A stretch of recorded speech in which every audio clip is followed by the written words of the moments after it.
पति है या सास? अरे यार, आज तो ऑफिस से निकलने में बहुत देर हो गई, कोई बस ऑटो भी नहीं मिल रही। एक काम करती हूँ, अनिकेत जी को बुला लेती हूँ, वैसे भी आज वो जल्दी घर आ गए होंगे। निधि अपने पति अनिकेत को फ़ोन लगाती है। हेलो अनिकेत जी, घर आ गए क्या आप? हाँ आ तो गया, बोलो क्या हुआ? आज ऑफिस से निकलने में मुझे इतनी देर हो गई, अब यहाँ से घर आने के लिए कोई बस ऑटो मिल ही नहीं रही मुझे। प्लीज़ आप लेने आ जाइए ना मुझे। अरे क्या तुम भी, घर आने के लिए कुछ नहीं मिल रहा है तो कैब कर लो ना। मैं अभी तो घर आया हूँ, इतना थका हुआ हूँ, और तुम चाहती हो कि मैं तुम्हें ऑफिस भी लेने आऊँ? कैब करो और आराम से घर आ जाओ। अरे लेकिन, इससे पहले कि निधि कुछ और कहती, अनिकेत उसकी कॉल डिस्कनेक्ट कर देता है। ये कैसा पति है मेरा, मुझे लेने आने से ही मना कर दिया। यहाँ पर तो इजीली कैब भी नहीं आती। कोई नहीं, ट्राई करती हूँ। निधि बहुत देर तक कैब बुक करने के लिए ट्राई करती है, लेकिन उस लोकेशन पर कोई भी कैब आने को तैयार ही नहीं होती। तभी वहाँ पर एक बाइक उसके पास आकर रुकती है। अरे मम्मी जी, आप यहाँ, वो भी बाइक पर? हाँ बहू, तू मुझे इस तरह देखकर चौंक क्यों रही है? मैं क्या बाइक नहीं चला सकती? चला सकती हूँ मम्मी जी, बिल्कुल चला सकती हूँ, लेकिन पहले कभी आपको बाइक चलाते हुए देखा नहीं ना, इसलिए ज़रा चौंक गई। अरे बहू, ऐसा तो बहुत कुछ है जो तुम मेरे बारे में नहीं जानती। पहले तो मैं तेरे ससुर जी को बाइक पर बिठाकर घुमाने लेकर जाया करती थी, वो भी क्या दिन थे। वाह, आज तक तो यही देखा था कि हस्बैंड अपनी वाइफ को बाइक पर बिठाकर घुमाने लेकर जाता है, लेकिन वाइफ हस्बैंड को बाइक पर घुमाने लेकर जाती थी, ये पहली बार सुना है। आप भी कमाल हो मम्मी जी। हाँ वो तो मैं हूँ ही बेटा। चल अब जल्दी से बैठ, बहुत अंधेरा हो रहा है। गंगा अपनी बहू निधि को बाइक पर बिठाकर घर लाती है। अरे आ गए आप दोनों। मैं तो मम्मी को मना कर रहा था कि तुम कैब करके आ जाओगी, लेकिन मम्मी तो ठहरी मम्मी, मेरे मना करने के बाद भी खुद ही तुम्हें लेने पहुंच गई। मैं इसे लेने ना जाती तो और क्या करती? तुझे खुद तो शर्म आती नहीं? इतना अंधेरा हो रहा है और तुझे बहू की कोई चिंता नहीं। अरे माँ, अब तुम शुरू मत हो जाओ। और वैसे भी ये कोई छोटी बच्ची है क्या कि अंधेरा हो गया तो खो जाएगी? मुझे बहुत भूख लगी है, प्लीज़ जल्दी से खाना बना दो। हाँ हाँ, बना रही हूँ, अभी तो ऑफिस से आई हूँ, थोड़ी देर रुक तो जाओ। किसी चीज़ की शर्म नहीं आती तुझे? बहू घर में आई नहीं कि काम पर काम बताने लग गया उसे। बेटा मुझे पता है कि तू आज बहुत थक गई है, इसलिए आज तू खाना मत बनाना। आज मैं सबके लिए बाहर से ऑर्डर कर लूँगी। आप कितनी अच्छी हो ना मम्मी जी, आप कितनी अच्छी हो मम्मी जी, मेरी सारी प्रॉब्लम समझ लेती हो। काश भगवान ने इनकी जगह आपको मेरा पति बनाकर भेजा होता तो पूरी ज़िंदगी भगवान से कुछ और ना मांगती। अब ये तो होने से रहा बेटा, तू जाकर फ्रेश हो जा, तब तक मैं खाना ऑर्डर कर लेती हूँ। गंगा बाहर से खाना ऑर्डर करके मंगवाती है डाइनिंग टेबल पर। अरे वाह मम्मी जी, आपने ये कटहल की कोफ्ते स्पेशली मेरे लिए मंगाया है ना, मेरी पसंद का कितना ध्यान रखती हो आप। अरे बेटा, एक ही तो बहू है मेरी, अब मैं तेरी पसंद का ध्यान नहीं रखूँगी तो और किसकी पसंद का ध्यान रखूँगी? हाँ हाँ, कभी थोड़ा ध्यान अपने बेटे की पसंद पे भी दे दिया करो माँ। अपना ये मुंह बंद कर ले और चुपचाप खाना खा। तेरी हरकत पर वैसे ही आज ना मुझे बहुत गुस्सा आ रहा है। सब खाना खाते हैं। कुछ दिन बाद, अरे ये क्या, आप अभी तक रेडी नहीं हुए? मैंने आपको बोला था ना कि मुझे शॉपिंग पर जाना है। अरे शॉपिंग पर तुम्हें जाना है तो मुझे रेडी होने की क्या ज़रूरत है? तुम तो रेडी हो ही, चली जाओ कुछ शॉपिंग पर। अरे यार, ये तो आपका हर बार का हो गया है। अरे कभी तो मेरे साथ कहीं चलो। सब हस्बैंड अपनी वाइफ के साथ शॉपिंग पर जाते हैं, लेकिन आपको मेरे साथ शॉपिंग पर जाने में पता नहीं क्या प्रॉब्लम होती है। हफ्ते में एक दिन छुट्टी का मिलता है, कम से कम छुट्टी वाले दिन तो मेरे साथ बाहर चलिए। अरे यार, तुम भी ना बाकी सबकी पत्नियों की तरह मुझे लेक्चर मत दो। मैंने तुम्हें बोल दिया कि मैं शॉपिंग पर नहीं जाऊंगा तो मतलब नहीं जाऊंगा। हफ्ते में एक दिन छुट्टी मिलती है, कम से कम एक दिन तो मुझे आराम करने दो। तुम खुद मार्केट चली जाओ और जो खरीदना है खरीद लो। कैसे पति हो आप? मैं तो परेशान हो गई हूँ। अकेले ही जाना पड़ेगा अब मुझे। निधि अपना उदास चेहरा लेकर मार्केट जाने के लिए निकलती है, तभी हॉल में बैठी गंगा की नज़र उस पर पड़ती है। अरे बहू, इस तरह अपना उदास चेहरा लेकर कहाँ जा रही है? क्या हो गया तुझे? क्या बताऊँ माँ जी, आप तो इनकी आदत जानती हो। अगले हफ्ते मेरे कज़न की शादी है, उसके लिए मुझे शॉपिंग करनी है। इन्हें बोला कि मेरे साथ चलो तो साफ मना कर दिया। मेरा तो सारा मूड ही ख़राब हो गया। ये लड़का भी ना पता नहीं कब अपनी हरकतों से बाज आएगा। कोई बात नहीं बहू, अगर वो तेरे साथ नहीं चल रहा तो मैं चलती हूँ। कभी कभी सास बहू को भी एक साथ शॉपिंग पर जाना चाहिए। मम्मी जी कितनी अच्छी हो आप। मैं तो आपसे इसलिए नहीं पूछ रही थी कि आप मार्केट में परेशान ना हो जाओ। अरे नहीं नहीं बेटा, ऐसा कुछ नहीं है। चल मैं चलती हूँ तेरे साथ। निधि अपनी सास के साथ शॉपिंग पर जाती है। मम्मी जी मैं ना इन दोनों साड़ियों में बहुत ज़्यादा कंफ्यूज हो गई हूँ, समझ में नहीं आ रहा रेड वाली लूँ या ग्रीन वाली। वैसे बेटा लग तो ये दोनों ही बहुत अच्छी रही है। तो एक काम कर, तू दोनों ले ले। ये ग्रीन वाली साड़ी तू मेहंदी में पहन लियो और रेड वाली शादी में पहन लियो। लेकिन मम्मी जी ये साड़ियाँ बहुत महंगी है, मैं दोनों नहीं खरीद सकती।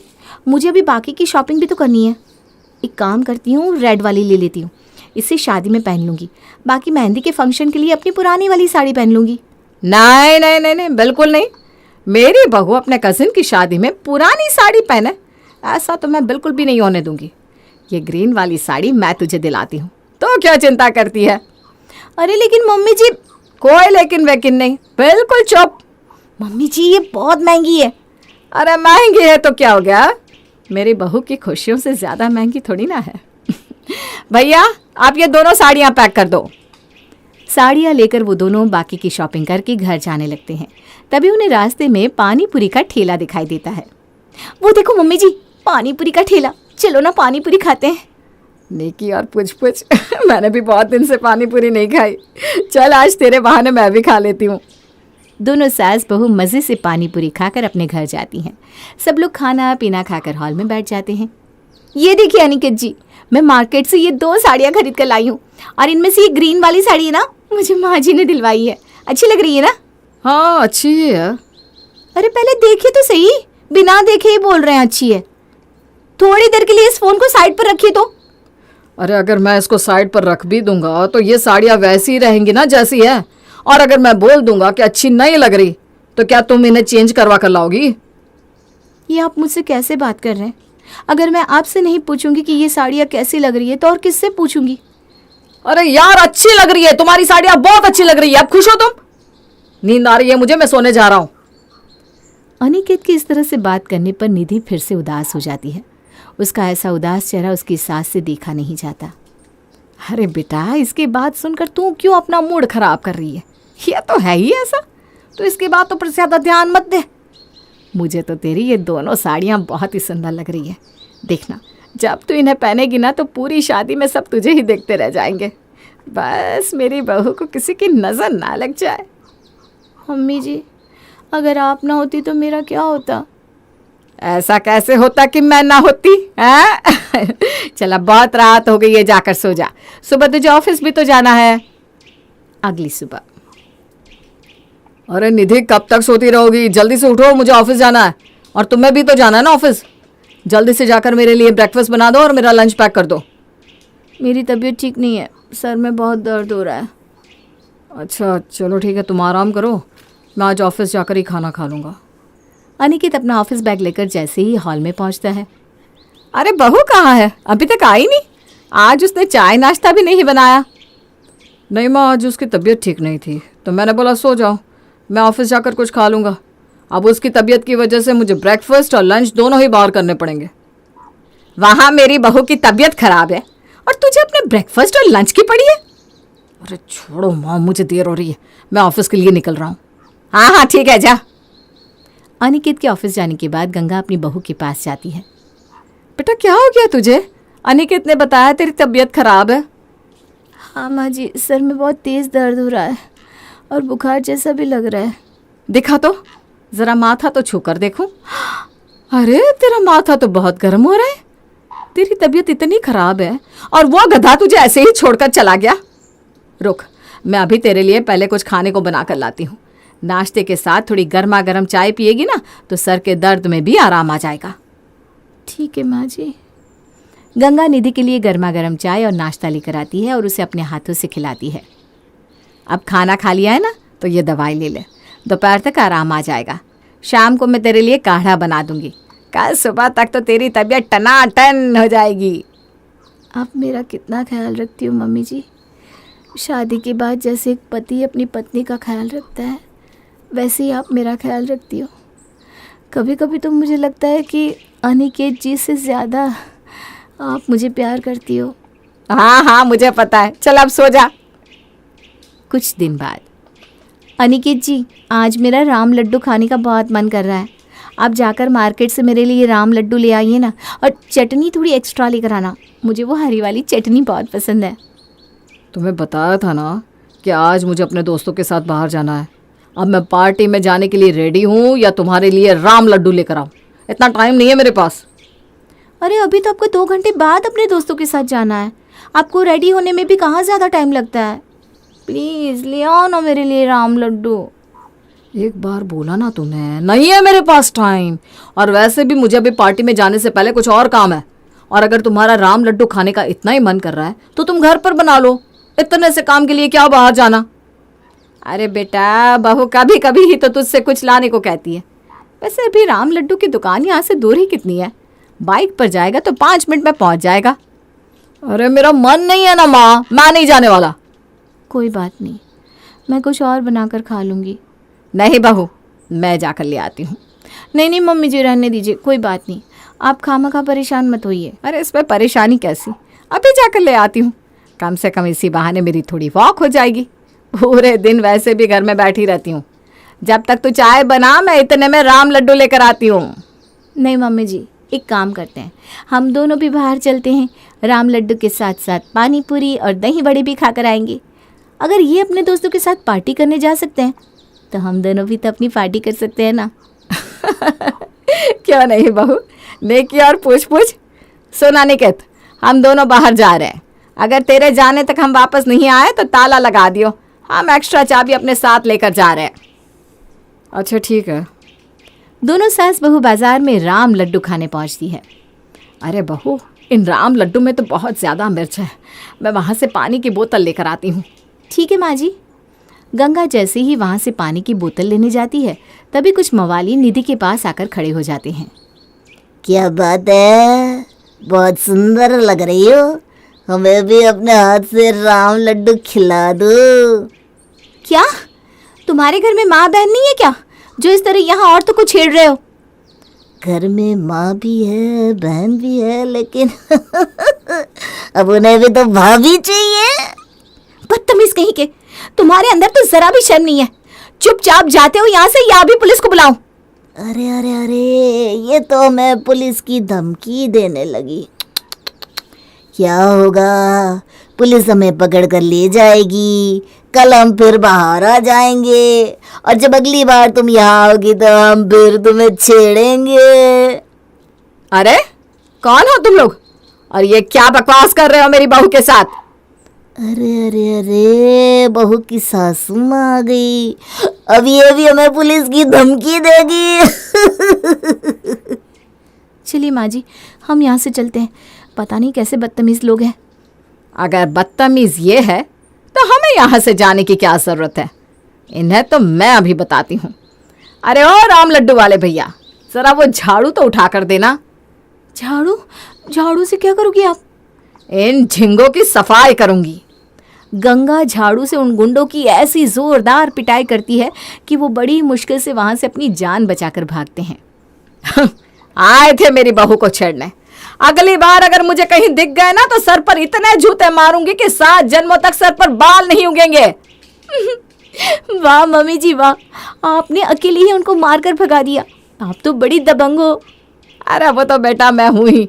चल अब घर चलते हैं, बहुत देर हो गई है।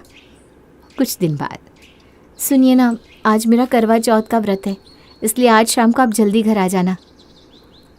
ठीक है, आ जाऊँगा।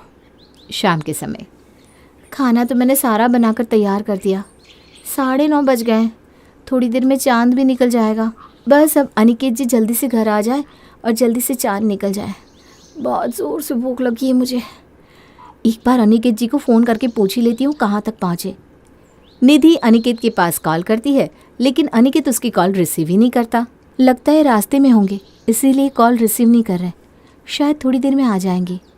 9:30 से 10:30 बज जाते हैं, लेकिन अनिकेत घर आने का नाम नहीं लेता। अरे बहू, अनिकेत अभी तक घर नहीं आया क्या? आज तो तेरा करवा चौथ का व्रत है, आज तो उसे जल्दी घर आना था ना। हाँ माँ जी, मैंने उन्हें सुबह बताया था, लेकिन पता नहीं वो अभी तक क्यों नहीं आए। मैंने उन्हें कॉल भी की थी, लेकिन उन्होंने कॉल भी रिसीव नहीं की। रुक तो ज़रा, मैं भी उसके ऑफिस में फ़ोन करके पूछती हूँ। गंगा अनिकेत के ऑफिस में फ़ोन करती है तो पता चलता है कि वो ऑफिस में बैठकर अपने दोस्तों के साथ पार्टी कर रहा है। ये तो हद ही हो गई। क्या हुआ माँ जी? कुछ नहीं बेटा, तो थोड़ी देर रुक, मैं अभी उसे लेकर आती हूँ। आज वो लड़का मेरे हाथ से नहीं बचेगा। गंगा बड़े ही गुस्से में सीधे अनिकेत के ऑफिस में पहुंचती है। अरे माँ, तुम यहाँ, क्या हुआ? ज़रा बाहर आ, मुझे कुछ बात करनी है तुझसे। दोनों टेरेस पर जाते हैं। अब बताओ, तुम यहाँ पर कैसे? पहले तो तू मुझे ये बता कि तू इतनी रात को ऑफिस में क्या कर रहा है? अरे वो मेरे दोस्त का बर्थडे था तो उसी की पार्टी कर रहे थे। अभी थोड़ी देर में घर आने ही वाला था। मैं थोड़ी देर लेट क्या हो गया, तुम तो मेरे ऑफिस ही आ गई। मेरा तो मन कर रहा है कि तेरे मुंह पर एक जोरदार थप्पड़ मारूं। तेरे दोस्त का जन्मदिन तेरे लिए ज्यादा इंपॉर्टेंट है और वहां तेरी बीवी तेरे लिए सुबह से भूखी प्यासी करवा चौथ का व्रत कर रही है, तुझे उसकी जरा भी फिक्र नहीं है। वो कब से तुझे फोन कर रही है, लेकिन तुझ में इतनी भी शर्म नहीं कि उसका फोन तो उठा ले। तू तो उसका पति बनने के लायक ही नहीं है। वो बेचारी सुबह से शाम तक तेरा हर काम संभालती है, जॉब भी करती है, मेरा भी ध्यान रखती है, तेरा ध्यान रखती है, घर को संभालती है, और उसके बदले तू उसकी छोटी छोटी खुशियों का भी ध्यान नहीं रख सकता। मेरी ही गलती है जो मैंने तुझ जैसे नालायक की शादी इतनी अच्छी लड़की से करवा दी। एक दिन जब खुद को उसकी जगह पर रखकर देखेगा ना, तब समझ में आएगा कि उस पर क्या बीतती है। वो बेचारी तुझे कुछ कहती नहीं, इसका मतलब ये नहीं कि मुझे उसके चेहरे की मायूसी नहीं दिखती। वो बेचारी तुझे कभी कुछ लाने को कह देती है तो मुंह पर मना कर देता है, और वो वहां तेरे लिए तरह तरह के पकवान बनाती है। अरे शर्म आती है मुझे कि मेरा बेटा तुझ जैसा है। माँ! ये सब कहकर गंगा गुस्से में वहां से चली जाती है। लेकिन गंगा की बातें सुनकर आज पहली बार अनिकेत को अपनी गलती का एहसास होता है। वो तुरंत ही घर पहुंचता है। अरे आ गए आप? मैं कब से आपका इंतज़ार कर रही थी। सुबह से कुछ खाया भी नहीं है, इतनी ज़ोर से भूख लगी है। हाँ मुझे पता है, आप यही बोलोगे कि आपकी कोई इंपॉर्टेंट मीटिंग थी इसलिए आप देर से आए, वरना मैं भूखी हूँ और आप इस तरह मुझे इग्नोर करो, ऐसा तो हो ही नहीं सकता। आई एम सॉरी निधि, मुझे माफ़ कर दो। असल में तो मैंने कभी तुम्हारी वैल्यू ही नहीं समझी, लेकिन अब प्रॉमिस करता हूँ कि ऐसा कभी नहीं होगा। क्या मतलब? मतलब सब छोड़ो और ये लो, मैं तुम्हारे लिए गजरा लेकर आया हूँ। लो, तुम्हारे बालों में लगा देता हूँ।